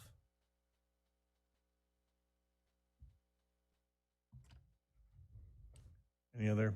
Yeah, Commissioner Houghton. Another question for staff. So I'm going through the packet, all several hundred pages of it, but I'm starting on page 81. This might be just tracking along with your question, Commissioner Hopkins, but that is the document that is titled Initial Study, Environmental Checklist Form. And I think this was referenced by the applicant because when you get to page 80, you get to page 90 in the packet, which is page 10 of that same document. There's a table with 5 boxes, and the one that's checked says, I find that although the proposed project could have a significant effect on the environment, there will not be a significant effect in this case because provisions in the project have been made by or agreed to by the project proponent. A mitigated negative declaration will be prepared. And that's signed by Brian Bill from the city. So I'm trying to square that up with the staff recommendation and also my own evaluation of the 8 points and how this thing scored on that. So I'm a little confused by that. If that could get straightened out, that would help me. So maybe, Walter, it might be helpful to walk through just a little bit of the sequence of the process that we went through from initial application, staff correspondence on completeness, identifying inconsistencies with general plan, zoning regulations, and concerns about whether we would be able to make required findings, which is a part of the record. And then we can talk more about the applicant's desire to process the environmental initial study. And so we accommodated that to gain additional information about potential impacts of the project. Yeah, so that is all the case, that we did raise concerns about making these required findings in our communications with the applicant during the completeness review process. And under their direction, we proceeded with the environmental review that would be required in order to achieve an approval action, were that the outcome of the evaluation that we've gone through. And so again, the environmental review is required under CEQA unless we immediately brought the project for denial. We needed to find out what potential impacts there could be. And at the early stage of the application review, we didn't know exactly what the impacts might be. So that informs one part of the evaluation here. The one part is what kind of impacts can we expect and what can be done about it. And again, required under CEQA should any approval action be granted. But it doesn't inform the making of the findings that have to be made, particularly the 4 that were identified. It doesn't go into the feasibility of redesign. It doesn't go into the denial of reasonable use of the property and those matters. So is the maybe the really short answer to my question just that this was early on and further study resulted in where we are now? I think the short answer to your question is that the environmental document and the determination of that a mitigated negative declaration can be approved is not determinate as it relates to all of the findings in the creek setback ordinance, and that on page 15 of the packet, it lists required findings, each of which have to be made. And so just to follow from Mr. Corey's prompt, you know, the staff came to me early on during this process with a recommendation for denial. I met with the applicant, I went to the project site, and I, based on that, wanted the additional information of the environmental review to, you know, further our understanding of the situation and to help navigate the situation, because it isn't normal for us to, you know, we tend to work with applicants on the front end and accept applications that can be approved and discourage applications that can't. So to get this far and recommend denial is unusual, right? It's not something that anybody on this commission has probably had this recommendation from our staff. And so, you know, I think that having the environmental review, should the Planning Commission or should the City Council on appeal decide that they can make the findings and want to move forward, then the work is done, and then it's really a matter of directing staff to prepare findings for approval. However, our recommendation is that we can't prepare the findings for approval. We can't make the findings in the creek setback ordinance for all the reasons that Walter expressed in the report, for consistent with the public testimony that you heard as it relates to wildlife corridors and the reason for having creek setbacks and preserving creek setbacks. The purpose statement in the ordinance is consistent with what you heard with respect to public testimony tonight. Comments about property values, comments about views, comments about other aspects that are tangential don't factor into our decision or our recommendation. Our recommendation is pretty exclusively focused on the required findings for the creek setback exception ordinance. The approval of a single-family home here is something that would be very routine. The approval of an ADU is something that is extremely routine that would never be really in front of the Planning Commission. It's the only issue here is the creek setback ordinance. Thanks for all that. Thank you. I actually have a question following up on those required findings, and maybe this is for the applicant's representative. I think I heard you say, and I think I agree with you, know where you're coming from, where you said that you didn't want to get into an extensive discussion of design options, right? But I'm having trouble with required findings 7 and 8. So if you could briefly speak to why would a redesign not make this development feasibly accomplished, and why would a redesign deny the property owner reasonable use of the property?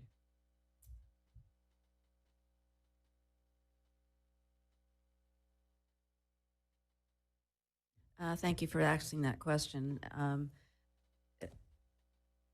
Basically, regardless of whether it's an ADU or not an ADU, our perspective is, other than the restrictions that come along with the riparian corridor and the designated and agreed to creek setback, there should be full use of the property. Sans the ADU, even though ADUs are allowed, single-family residents are allowed, how do our clients get to the other side of the creek in a fashion that protects, as everyone wants to, and we do, protects that corridor? Because again, walking through it just to keep it mowed based on fire department's considerations, to do anything on the other side, seemingly, if we are truly wanting to protect that environment, you go up and over. And it's not as simple as saying going up and over. There's a lot of not only environmental analysis that goes into that design, but quite often hydrology, which again will be above the 100-year flood. Yes, we had some horrific rains in January 9th. I do have photographs of the water coming through that, but it stayed well within its rather wide and shallow banks, if you will. So there are many considerations for that. So I'll just go back again to responding to your question about redesign.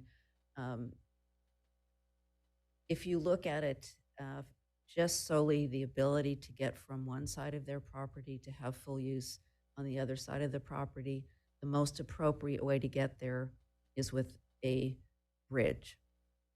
Outside of ordinary high water, above 100-year flood, minimal impacts that can be mitigated to the corridor itself. Again, adequate because of the creek setback, 20 foot on either side of the corridor is still available to wildlife. Obviously, they are making movement in that corridor now, and again, with that width, they will still make movement in that corridor.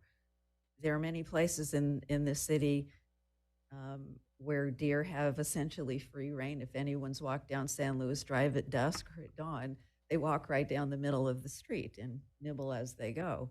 So I think that we have to rely, again, on the basis of the environmental aspects, because that's what all these creek setback policies are for. It's protection of those corridors. How do we do the best we can and balance that with development? I think that's all of our jobs. So we feel that we have brought forward a project that will do that. Again, our request for that creek setback exception. And design-wise, if we're talking about the width of the bridge, what's going to go across the bridge, we can certainly have those discussions. If you would like to direct staff to go back, does it need to be 12 feet? I don't know. Could it be less wide? Yes, it certainly can be permeable. It can be steel beams with planks that are separated so that water falls through that. So it becomes not an impervious surface. So those are really design details that I wasn't sure that the commission really wanted to get into today. I just wanted to underscore really the basis of our creek setback exceptions and why we protect them and how we protect them. And by example, what we've been doing in the city, because, you know, we are blessed to have many, many creeks through here and we cross them all the time. And I think we've done a really good job doing that. So, sorry, I elaborated a little bit too much for you. Thank you. Anybody else? Anybody want to take a stab at a motion? Commissioner Jorgensen? Yeah, I'm ready to move that we deny this application and follow the staff recommendation. Basically, when I look at the required findings from the zoning ordinance, there are several of them. I think the beginning ones where there conceivably could be some evidence, but it wasn't really provided, that it wouldn't have impacts on the riparian habitat, et cetera, et cetera, et cetera. But the more compelling ones for me, where I just don't see that the case is made at all, is number 5, that this somehow an exception wouldn't grant a special privilege. Number 6, I think it's very likely that that a case could be made that this would be detrimental downstream from the project with the bridge. And certainly the question has not, there's been no case made that this can't be feasibly accomplished. A house of this large size with an ADU can't be accomplished with a redesign, and it certainly doesn't deny the property owner reasonable use of the property. So for those reasons, I'm ready to move that we follow the staff recommendation and deny the application. Commissioner Hopkins? Yeah, I'm happy to make a second on that. I think it is, as staff was noting, it is uncommon for us to get a project that's with a recommended disapproval. And I think that there was a good argument to make in this particular instance, especially around feasibility. I agree that redesign could be explored. And it seems like the lack of response to redesign is more of a want, where typically feasibility is a matter of need. And so for that reason, I'm supportive of staff's recommendation.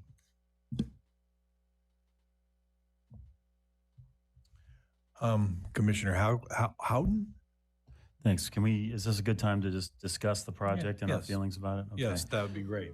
Yeah, let's. Thank you. So, I tried to keep an open mind when this thing came along, and I was surprised to see that the staff recommendation of denial, that isn't something you've seen very often, and when it gets to this point, and I've been on other boards where we've had to look at controversial things too. So that said, I pretty quickly went to the list of 8 things that are required, and the point that all must apply to find that the exception is warranted.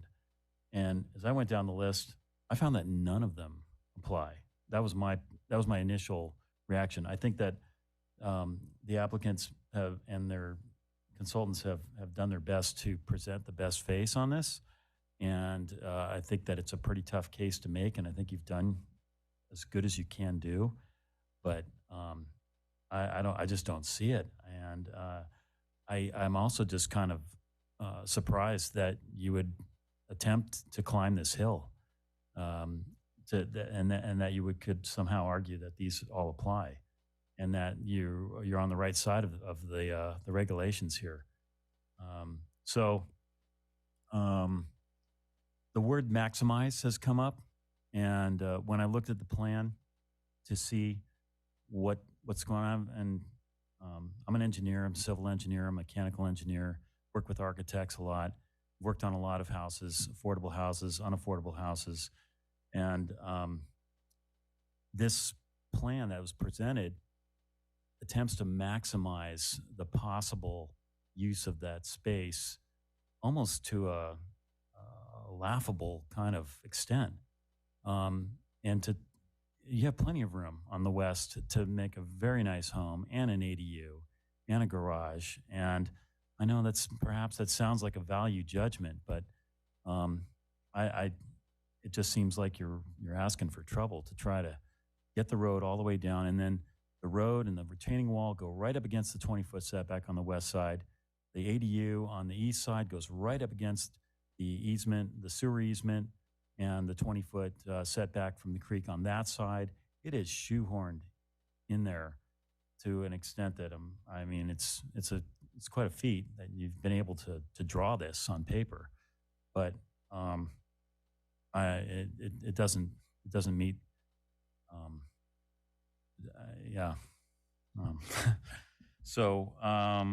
In the ADU business, we support ADUs. Of course, the state law was made for a reason. We need more housing. It seems very unlikely that this would be housing. It's probably a guest house. That's great, and also the applicants, from what I've heard, seem like very nice people and very interesting people. I'd love to hear about their experience in Moscow and the Ukraine thing and all that stuff. That's amazing. And we would love to welcome you into this community, this neighborhood. But that's not the point here. The point here is the regulations, the zoning code, the 8 points. And in my estimation, you're batting 0 for 8. So I will be voting in support of the staff recommendation and denial. Commissioner Moon Morris. Thank you.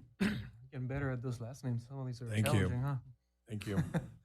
I'll start by thanking everybody who made the time to come here today, including the community, but also the applicants and the representatives. It's a big chunk of time on your Wednesday evening, and I appreciate it. And I extend that gratitude to the people who wrote in or called in as well. It's always very comforting as a commissioner to have a lot of engagement with the community. And I always really appreciate the manner in which the community engages in this process. It's been very respectful, and I think usually it comes from a place of empathy and understanding that everyone deserves a fair shot, right? And that's something that I try to incorporate into my role as a commissioner. I think first and foremost, we are here to be of service to the community and to allow everybody to develop their land in any way that they see fit within the guidelines. And to do so, we have to make certain findings. That's really our job here today. So it kind of goes back to what Commissioner Houghton was saying, right? Can we make the findings that would warrant an approval of this site? And based on the conversation that we've heard here tonight and the comments and staff's presentation and comments as well, I too don't see it. I think that there's certain criteria that we don't meet to warrant the exemption. And therefore, I'm kind of in alignment with what I think most of the dais here is expressing, which is I think that bridge is kind of a deal breaker. I don't blame you at all. I was looking through your plans. I'm looking at this home that you're looking to conceptualize and build, and the additional units, and it's beautiful. And I look at that property, and I would love a piece of land with a creek running through it as well. So I completely understand your perspective here, and I hope that there will be a way for us to be able to have a more successful interaction with you in the future. But again, going back to those findings and to the fact that we have to be able to justify these kind of going forward and make them kind of protest proof, if you will. I don't think we received enough evidence to support the approval of the project as is. So that will be my position tonight. But again, I want to thank you first of all for, like Commissioner Hunt saying, you were climbing a pretty steep hill here tonight. And I want to note that and appreciate that, because a lot of people would just rather cut their losses, right? And save their time, et cetera. So to me, that shows a willingness to be an active and engaged and valuable member of this community. And those are the things, the kind of people that we want to see come back to our community or come into our community in the first place. So I hope that we will find a solution for you. And I'll leave it at that. So thank you. You want to give comment? Sure. I'm going to echo a lot of what was already said here. I think this was a very steep hill to climb, and noting that we needed to be able to make all 8 of the findings. Any one of them, failure would have been fatal to the requested exception. And that's why I really tried to home in on 7 and 8. Because I think, the findings that were in dispute, 1, 4, 7, and 8, you could make some arguments for 1 and 4, and I was maybe more open to that. I didn't hear sufficient evidence for me to make a finding on 7 or 8.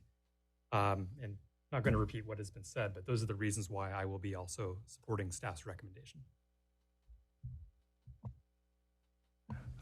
My comments, wow, what a lot. I mean, it is really a beautiful lot. And I appreciate all the public's comments. Like we've all said, I'm not going to drag on here, but I agree with my fellow commissioners that we just can't make the findings. It's just not there. And I'm sorry, because I really like the project. One thing I thought was interesting when we first started discussing was maybe bringing the bridge up higher so that it had less impact on the creek environment, allowed more creatures to go through, but it doesn't seem like that's possible. Still, it's a violation of the findings. I actually, in the 80s, I worked on that project for an engineering firm. I was a surveyor, young surveyor out there working on the project. I saw it when there was nothing there. And I've been involved with politics and in the city since then in the early 80s. And I've followed San Luis Obispo's direction, and I support most of it, not all of it. But one thing I do know is that the city council, in developing these findings, have said they want our creek corridors to work and they want wildlife to be able to go up and down it. And I keep thinking of that bridge, and it's 2.5 feet, whatever it is, off the flow line, and that is fairly tight against that. And I think it will cause the creatures to not be able to traverse up and down the way as well. And the one testimony from Susan that talked about the deer, that really struck me as true, that, I could see deer, and there's deer all over this town. And I'm sure there were deer in that right of way also. And, how would they get over or under the bridge? Although I've seen deer jump pretty high, they could probably jump over the bridge. But anyway, with that said, I won't draw on. I'm going to support staff's decision. I do recommend that you look at a redesign. I think there's many, many ways you can redesign that property and really enjoy that creek and make it a positive part of your property. So with that, we have a motion. We have a second. Deputy City Clerk, will you please call the roll on the motion? Commissioner Jorgensen? Aye. Vice Chair Hopkins? Yes. Commissioner Cooley? Aye. Commissioner Houghton? Aye. Commissioner Munoz Morris? Aye. Chair Khan? Yes. And that motion passes. Thank you.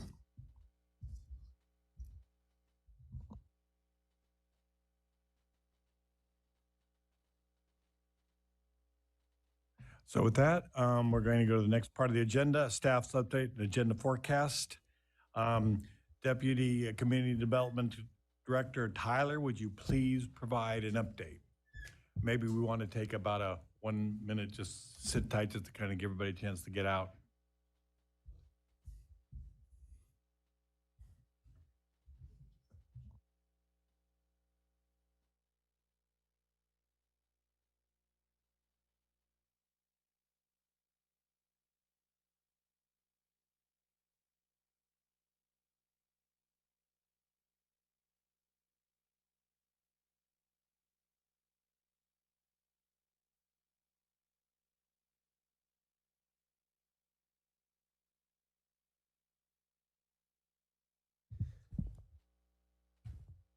All right, well, oh,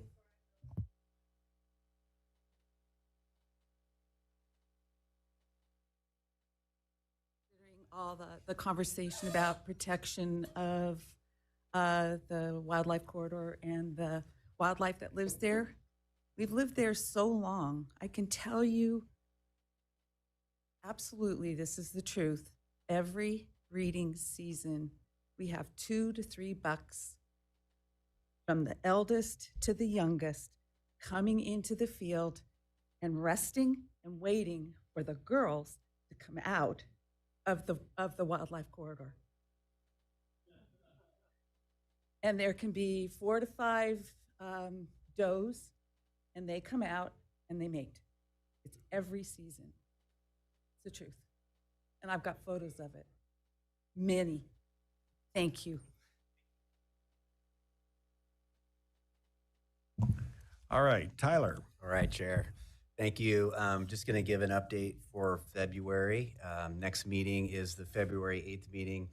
We have an update coming before you of our cannabis regulations. This is a update to look at expanding certain cannabis zones that we have and also looking at our hours of operation for those businesses in those zones. So one item on that agenda. And then the second meeting in February, we have our flexible density ordinance. And that is a website has been created. I don't know if that was shared through the email, Michael, that went out to council, if Planning Commission was on that, but I'll make a note if you did not get a link to those resources in our website on that to send that out tomorrow to you all. A lot of good information about the draft ordinance, kind of where it came from, the context, and some of the details around size, exemptions, parking, and those things. So encourage you to take a look at that. So that's the only item we have scheduled for the February 22nd meeting. And then I do just was made aware of a planning commissioner's training opportunity that came up today. So I will send that out as well to you tomorrow so you can take a look at that. It's free and you just kind of sign up for it. I believe it's, I think it's on February 17th, but I'll double check that and send that out tomorrow. So that's what I have for February. And we do have some things currently calendared out in March, but still waiting to kind of see where those end up, what hearing those end up falling on. So. Question, since you brought up the word cannabis, what's going on with that place on Broad Street that, the whole, is that what it is? Oh, is that right? No one's come to you about it? I don't know, Michael, do you have an update on that site? No. So the site on Broad Street, there's no active permit for an operator for that site. And continuing to wait for conclusion of some legal activity surrounding that. Okay. And thank you. Final decision has been delayed a couple times. But we, relative to that site is the question about when the city manager will decide to reopen an application period for a third retail store. And I expect that to happen after these updates to the program are approved. Okay. Commissioner Houghton? Yeah, I just had a scheduling question. So I got on this commission in October, and since then we've had one meeting in November, one in December, one in January. Are we now about to kind of re-enter two a month territory, and is that the normal rhythm of things? Yeah, 2 meetings a month is the normal rhythm. In November and December, we typically just have the one due to the Thanksgiving holiday break and other holidays in December. And so, but we are on a 2 meeting a month schedule. If we don't have items to calendar, we'll definitely send out a notification, well ahead in advance. But right now, it looks like we do have the next several meetings, or we have items scheduled. Okay, with that, the next regular meeting of the Planning Commission is scheduled for February 8th, 2023 at 6 p.m. in the council chambers that we're in right now. I hereby call this meeting adjourned.